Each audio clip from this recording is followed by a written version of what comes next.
Shalom, damai di hati.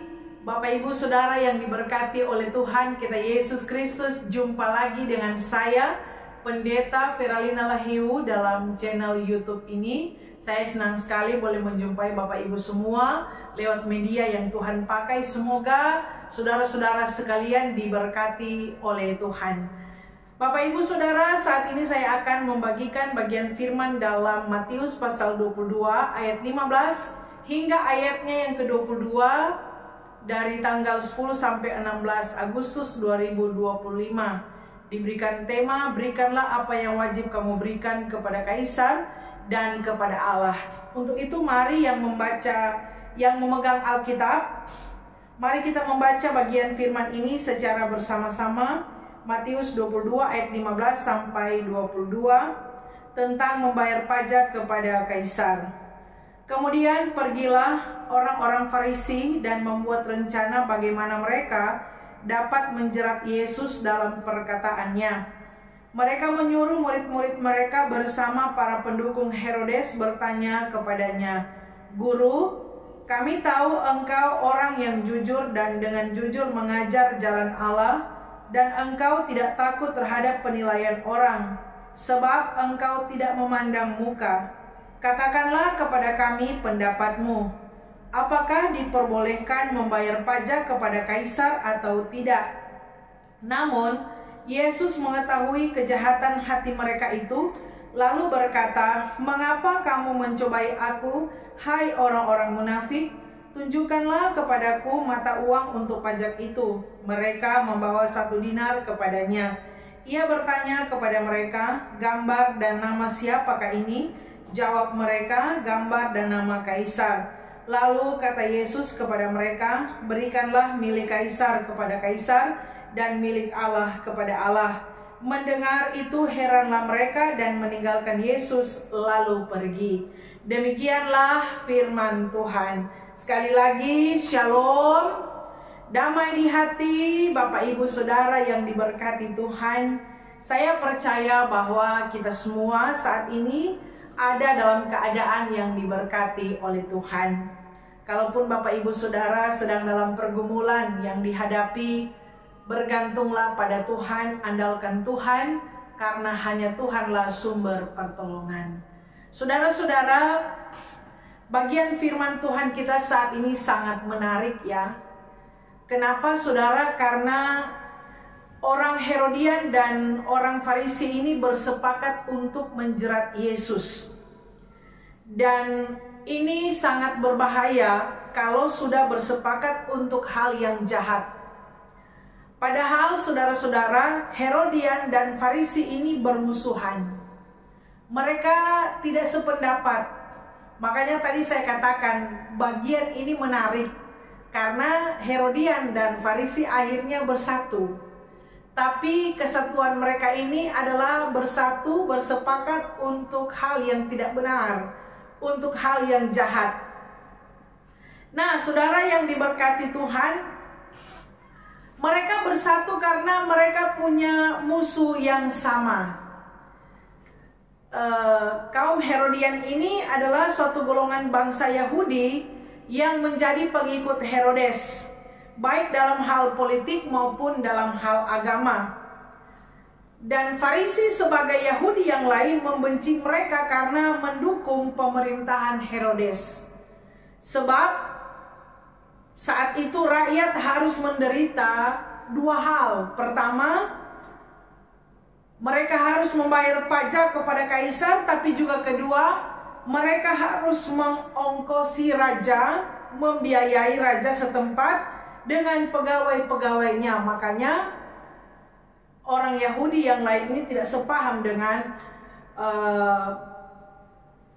orang Herodian atau pendukung Raja Herodes.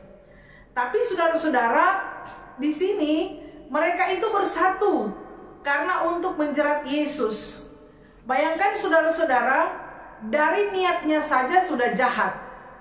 Ya, motifnya sudah tidak benar. Makanya hati-hati dengan niat kita, dengan motif kita, saudara. Jangan sampai niat kita sudah tidak benar untuk mengerjakan sesuatu, untuk melakukan sesuatu, untuk mengatakan sesuatu. Jangan sampai niat kita dibungkus dengan sesuatu yang jahat. Makanya saudara yang diberkati oleh Tuhan kita Yesus Kristus, hal ini mengingatkan kepada kita, apapun yang kita lakukan, niatnya itu harus tulus. Niatnya itu harus benar. Motifnya. Jadi motif ini penting. Motivasi ini penting. Niatnya ini penting, saudara ya.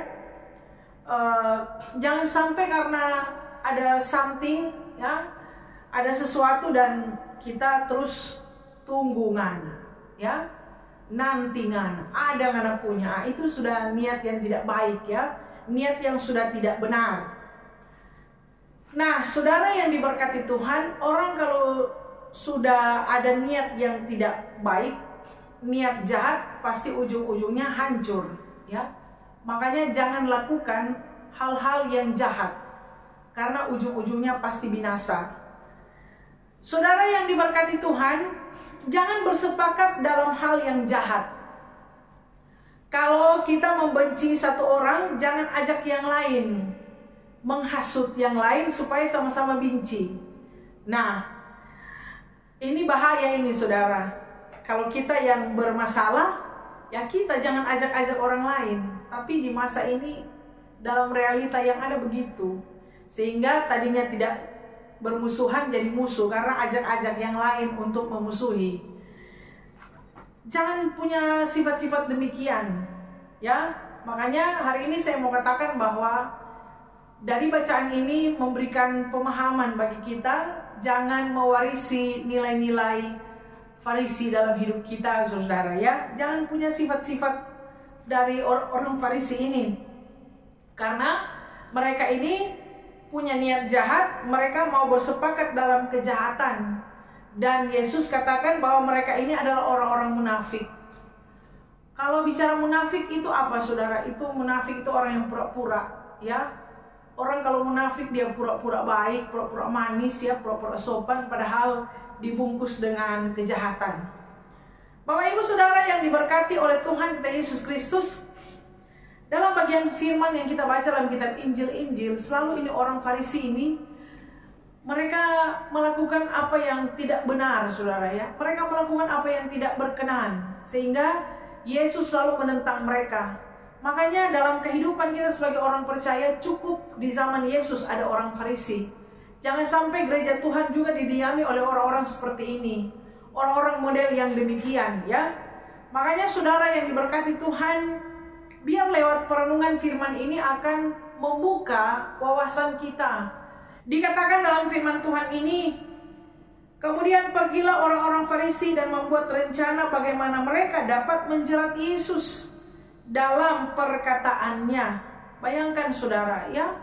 Jadi memang ada niat yang tidak baik. Dikatakan berencana untuk menjerat Yesus. Dan mereka datang menyuruh murid-murid bersama dengan para pendukung Herodes, ya, orang-orang Herodian.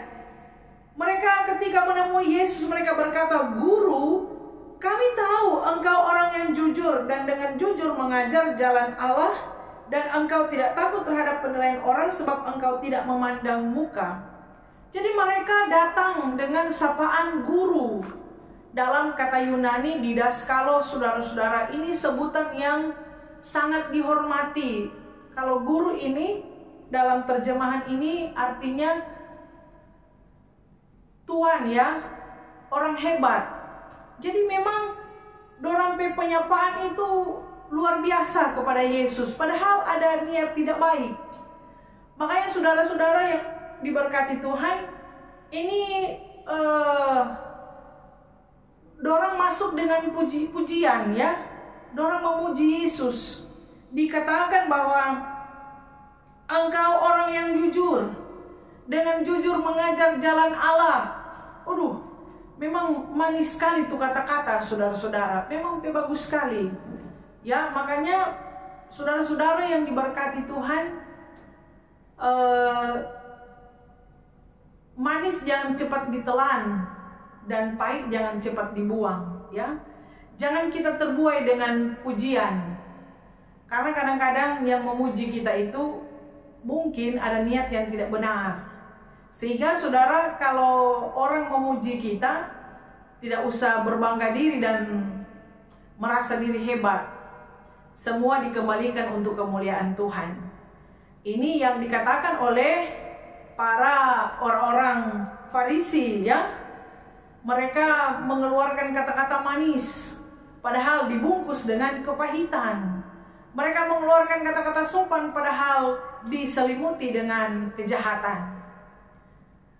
Mereka mengatakan kepada Yesus bahwa engkau orang yang jujur. Mereka memuji Yesus, saudara-saudara, ya. Tapi mereka bertanya kepada Yesus, katakanlah kepada kami, apakah diperbolehkan membayar pajak kepada kaisar atau tidak? Jadi memang saudara yang diberkati Tuhan, ini manis sekali dorang, ya, sopan sekali. Padahal itu tadi yang saya katakan dibungkus dengan kejahatan. Makanya saudara-saudara, hati-hati.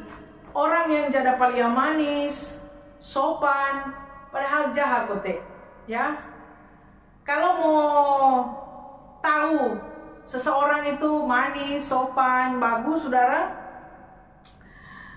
kelakuan mereka itu jangan lihat di gereja. Karena di gereja semua orang sopan, di gereja semua orang manis, saudara, duduk manis, ya. Kalau mau tahu itu jangan lihat di gereja, lihat di rumah, saudara, kesehariannya. Tong dapat tahu pasti karakternya.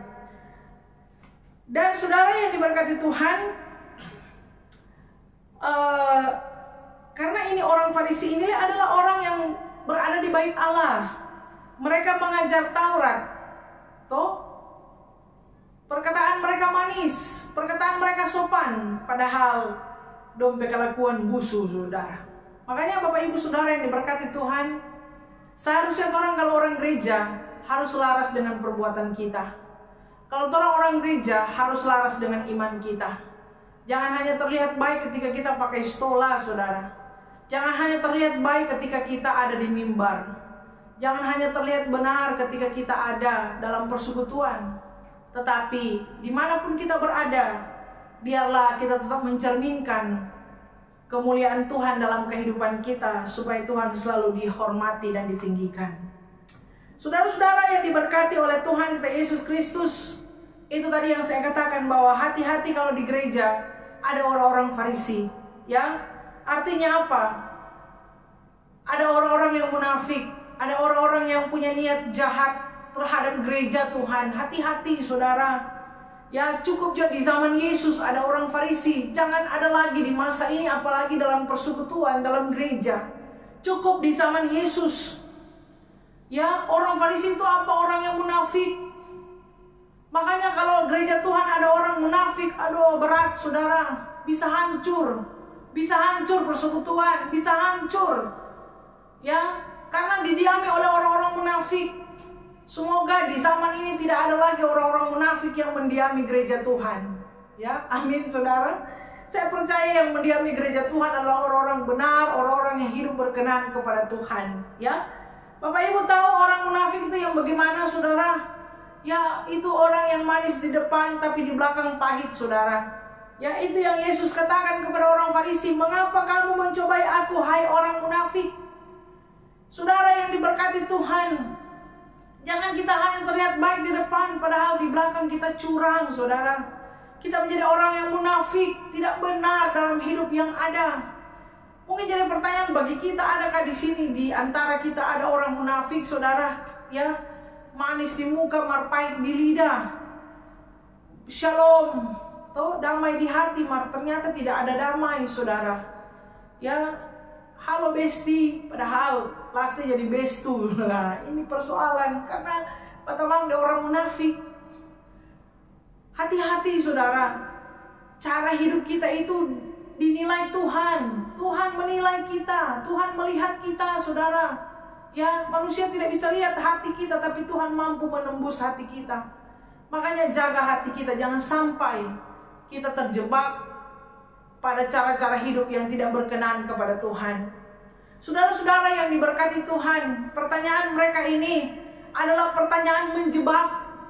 Ya, mengapa mereka menggunakan pertanyaan? Karena pertanyaan adalah salah satu cara mereka untuk menentang siapa saja yang tidak sepaham dengan mereka. Jadi kenapa mereka memakai pertanyaan? Karena itu salah satu cara yang mereka pakai untuk menentang orang yang tidak sepaham dengan mereka, saudara. Ya, dan pertanyaan ini menjebak. Kenapa, saudara? Karena kalau Yesus mengatakan ya boleh, ya kan mereka bertanya, bolehkah membayar pajak atau tidak? Kalau Yesus bilang ya, orang Farisi akan mempersalahkan Yesus di depan umum, saudara. Dia akan dituduh menjajah bangsanya sendiri. Dan beberapa saat yang lalu mereka mengeluh-elukan Yesus sebagai Mesias. Tidak mungkin Mesias mengajak orang Yahudi untuk membayar pajak. Dan sistem yang ada adalah sistem teokrasi, berpusat pada Allah, sehingga membayar pajak adalah sebuah penghinaan. Tidak mungkin, saudara. Ya, kalau Yesus jawab ya, maka akan bermasalah dengan orang Farisi. Tapi kalau Yesus menjawab pun tidak, saudara, Yesus akan disebut sebagai pemberontak dan akan diserahkan kepada pemerintahan Romawi. Dia akan dihukum. Dan ini merupakan sebuah pertanyaan yang dilema, ya. Kalau bagi saya ini dilema, mau jawab ya dan tidak. Ini pertanyaan dilema itu sama dengan buah si malakama. Nyanak mau makan mama mati, mau makan bapak mati. Tapi luar biasa kecerdasan Yesus, saudara. Luar biasa hikmat. Makanya Bapak Ibu Saudara yang diberkati Tuhan, penting hikmat Tuhan dalam kehidupan kita.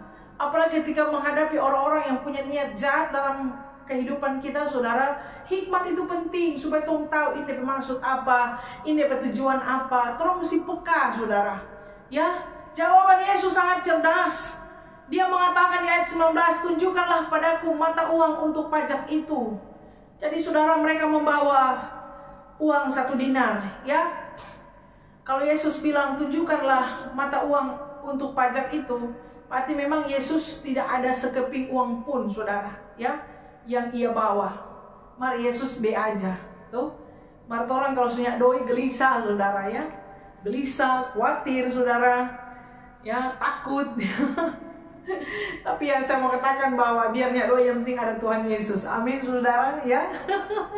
Bapak Ibu Saudara yang diberkati Tuhan, mereka membawa uang 1 dinar. Ini uang yang dibayar untuk pajak. Jadi 1 dinar ini uang logam, ya, emas logam mulia. Jadi di uang 1 dinar itu dilukis ada gambar, ya, gambar raja, gambar kaisar, saudara-saudara. Kaisar ini adalah maharaja. Nah, Bapak Ibu Saudara yang diberkati Tuhan, dalam kaitan dengan uang logam atau uang dinar ini, saudara, masyarakat kuno pada waktu itu memegang 3 prinsip. Pertama, uang logam adalah lambang kekuasaan. Jadi saudara-saudara, bila seseorang berhasil menaklukkan satu bangsa, hal pertama yang ia lakukan adalah menerbitkan atau mengeluarkan uang logamnya sendiri. Makanya pada waktu itu uang dinar, uang logam itu ada gambar kaisar. Dan saat itu yang berkuasa di zaman Yesus adalah Kaisar Tiberius. Jadi DP gambar itu, saudara. Kedua, di mana uang logam itu berlaku, di situ kekuasaan raja diakui. Jadi uang logam itu berlaku di wilayah itu, di tempat itu, saudara, ya, dalam kekaisaran Romawi pada waktu itu. Dan ketiga, uang logam diakui sebagai kepunyaan pribadi raja. Artinya uang dinar itu adalah milik raja, milik kaisar, ya. Jadi kalau dia ambil boleh karena dia punya. Itu milik kaisar, saudara, ya. Makanya Bapak Ibu Saudara yang diberkati Tuhan, apa yang Yesus katakan waktu dia melihat uang dinar itu, Yesus mengatakan, gambar siapakah ini? Ya, jawab mereka, gambar dan nama kaisar. Lalu kata Yesus kepada mereka, berikanlah milik kaisar kepada kaisar dan milik Allah kepada Allah. Saudara, kata berikanlah dalam kata Yunani disebut apodidomi. Itu artinya kembalikanlah. Jadi bukan hanya sekedar berikan, tapi kembalikan, karena itu punya kaisar. Itu milik kaisar. Makanya masyarakat atau rakyat saat itu harus melakukan hal tersebut karena itu memang punya kaisar, ya. Harus dikembalikan. Punya kaisar itu harus dikembalikan, saudara. Artinya apa yang Yesus mau katakan? Lakukanlah tanggung jawab kepada pemerintah yang ada, ya. Lakukan kewajiban kita, termasuk itu membayar pajak, saudara, ya. Lakukan. Yesus tidak menentang untuk membayar pajak, bahkan Yesus mengharuskan itu karena dia katakan apa yang menjadi milik kaisar itu berikan, kembalikan. Jadi Yesus pun tidak menentang membayar pajak. Makanya saudara yang diberkati oleh Tuhan kita Yesus Kristus, yang mau dikatakan dalam bagian firman ini adalah mereka harus bertanggung jawab. Mereka harus melakukan kewajiban mereka kepada pemerintah yang ada, supaya seimbang, ya, kepada pemerintah dan dalam persekutuan yang ada. Ini orang Farisi ini kan orang hanya melakukan ketaatan setengah-setengah, saudara, tidak full. Ini yang Yesus mau ajarkan kepada mereka. Lakukan itu dengan sepenuh hati. Sehingga saudara yang diberkati Tuhan, ini pun memberikan pesan kepada kita. Dalam kehidupan kita, apalagi di bulan Agustus ini berkaitan dengan kemerdekaan Republik Indonesia, biarlah kita sebagai warga negara yang baik melakukan tanggung jawab kita terhadap pemerintah. Lakukan kewajiban kita. Apa yang wajib untuk kita lakukan kepada negara, kepada pemerintah yang ada, mari kita kerjakan. Kalau di sini bicara tentang membayar pajak, orang juga ada seperti itu, saudara. Apakah sudah kita kerjakan itu? Membayar pajak bangunan, rumah, ya. Pajak apalagi? Pajak kendaraan, ya. Yang paling bermasalah ini pajak kendaraan, saudara. Ya, banyak dapat tilang. Supaya dapat tilang, bayarlah pajak, saudara. Ya, ikuti aturan-aturan yang ada. Selama aturan itu tidak bertentangan dengan iman kita, dengan kehendak Tuhan, lakukanlah aturan-aturan yang ada. Pajak itu wajib untuk kita lakukan, untuk kita kerjakan, untuk kita bayar, saudara. Ya. Kalau jangan demikian, toh pajak kendaraan yang kali jangan dapat dusu, saudara, ya. Solia begini, aduh, napa sobat diri di jalan, kita nyata ada nyak bayar pajak sudah, nyata terus bekerja, nyata terus di sekolah, ya. Bapak Ibu Saudara yang diberkati oleh Tuhan kita Yesus Kristus, ini bagian penting yang harus kita kerjakan. Bagaimana kita sebagai warga negara yang baik, masyarakat yang baik, melakukan tanggung jawab kita terhadap negara, bangsa ini, terhadap pemerintah yang ada. Saudara-saudara yang diberkati Tuhan, tapi Yesus juga mengingatkan, apa yang wajib kamu berikan kepada kaisar, berikanlah itu, dan apa yang menjadi milik Allah, apa yang menjadi milik kaisar, berikan kepada kaisar, dan milik Allah kepada Allah. Yesus mengingatkan, kita juga jangan lupa untuk berikan apa yang menjadi milik Allah. Kalau pada uang dinar ada gambar Kaisar Tiberius, kalau dalam diri manusia ada gambar Allah. Jadi saudara yang diberkati Tuhan, dalam kehidupan kita manusia ada gambar Allah, karena kitab Kejadian menyebutkan bahwa di sana dituliskan manusia diciptakan menurut gambar dan rupa Allah, imago Dei. Sehingga saudara-saudara yang diberkati Tuhan, apa yang kita berikan kepada Tuhan, yang menjadi milik Tuhan, saudara, ya, apa yang kita berikan untuk Tuhan. Kalau dalam bagian ini yang kita berikan untuk tanggung jawab kita, kewajiban kita, sekarang jadi pertanyaan, apa yang kita berikan untuk Tuhan? Ini menjadi sebuah perenungan dalam kehidupan kita. Apakah kita berikan untuk Tuhan dosa yang kita lakukan? Kita berikan untuk Tuhan kejahatan-kejahatan yang kita lakukan, saudara? Apa yang kita lakukan untuk Tuhan? Apa yang akan kita berikan kepada Tuhan yang menjadi milik Tuhan, yaitu hidup kita, saudara. Biarlah hidup kita dipakai untuk memuliakan nama Tuhan, ya. Apa yang kita berikan saat kita diberikan kepercayaan, melayani Tuhan dengan baik, melayani Tuhan dengan tulus, supaya pelayanan kita diberkati dan Tuhan dimuliakan. Itu yang kita lakukan, saudara. Itu yang kita berikan sebagai milik Tuhan. Ya, kalau contoh kita memberikan persembahan, apa yang menjadi milik Tuhan harus kita lakukan, harus kita berikan, kita persembahkan. Tapi ada orang ketika memberi untuk Tuhan, ada yang banyak baku rubuh, ada yang banyak mengeluh, saudara. Padahal berkat itu dari Tuhan. Tuhan punya leh, saudara. Kalau kau mau kasih pada Tuhan, kau baku rekeng, ya. Bapak ibu saudara yang diberkati Tuhan, bahkan Paulus bilang, persembahkanlah hidupmu sebagai persembahan yang hidup, kudus, dan berkenan kepada Allah. Ya, itu pemberian terbaik dalam kehidupan kita. Makanya kalau kita memberi untuk Tuhan, jangan sungut-sungut, saudara. Ya, jangan baku hitung, jangan banyak mengeluh. Ya, karena itu dari Tuhan, datangnya dari Tuhan. Saudara yang diberkati oleh Tuhan Yesus Kristus, apa yang menjadi milik Tuhan berikan kepada Tuhan. Artinya apa? Kita punya tanggung jawab untuk menghambakan diri kepada Tuhan. Kita punya kewajiban untuk mengabdi kepada Tuhan. Karena apa? Karena kita milik Tuhan, saudara. Ya, apa kewajiban kita? Berdoa, ibadah, ya, bersekutu, itu tanggung jawab kita, saudara. Ya, persekutuan ibadah. Kalau Pelsus ya cuma datang di kolom, ya, kalau di kolom terbeban sekali mau pergi. Tapi kalau ibadah pas, banyak pada enteng. Itu kewajiban kita, saudara. Itu tanggung jawab kita. Ibadah pas, ibadah kolom, ya, WKI, PKB, ya, ibadah aras. Mari kita kerjakan itu, saudara, supaya lewat kehidupan kita nama Tuhan dipuji dan dipermuliakan. Amin, Bapak Ibu Saudara. Saudara yang diberkati Tuhan, semoga firman ini memberkati kita semua. Sampai jumpa kembali. Tuhan Yesus memberkati. Shalom, damai di hati.